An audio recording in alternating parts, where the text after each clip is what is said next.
In the last video, we talked about one very important mindset of influencing people through the story of why fish doesn't like to eat Nutella or mango.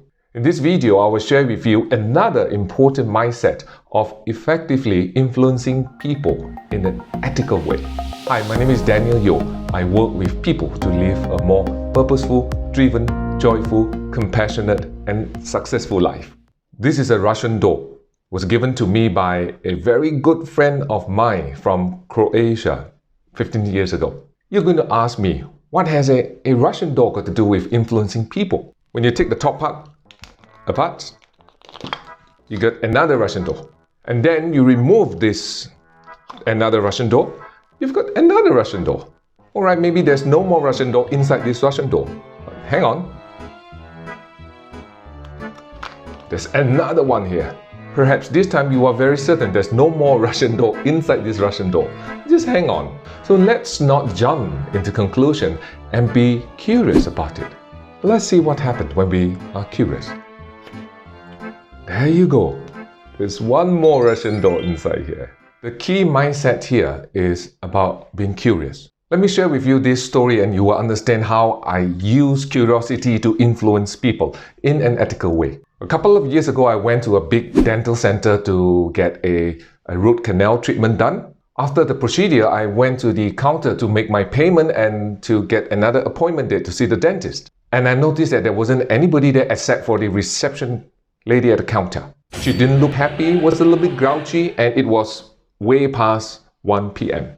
I was hoping to get an earlier appointment date to see the dentist, but knowing that the lady at the reception counter wasn't in the best of her mood, and therefore she would probably not be very interested to grant me my wish. Hence, I put aside my desire and instead focus on being curious on why she hasn't gone for lunch at this late hour. I sat in front of her and I told her, it's very late now and you must be feeling tired and hungry. Why don't you go for your lunch? And guess what? For the next 5 minutes, she shared with me her grievances of being overworked, being underappreciated by the management of the dental center. After listening to her for 5 minutes with my full attention, I told her this: I'm going to write in a compliment to the management on how hardworking you have been and how happy I am as a patient.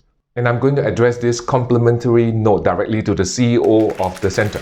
The joy on her face was priceless. And you guess what did she ask me next? Sir, what is the earliest available date you would like to see the dentist? For those who might think that this is a manipulation technique in disguise, no, it's totally untrue. Be very mindful when you apply this curiosity. Are you curious about somebody because you want something out of them? Because if you do that, people will see through your agenda.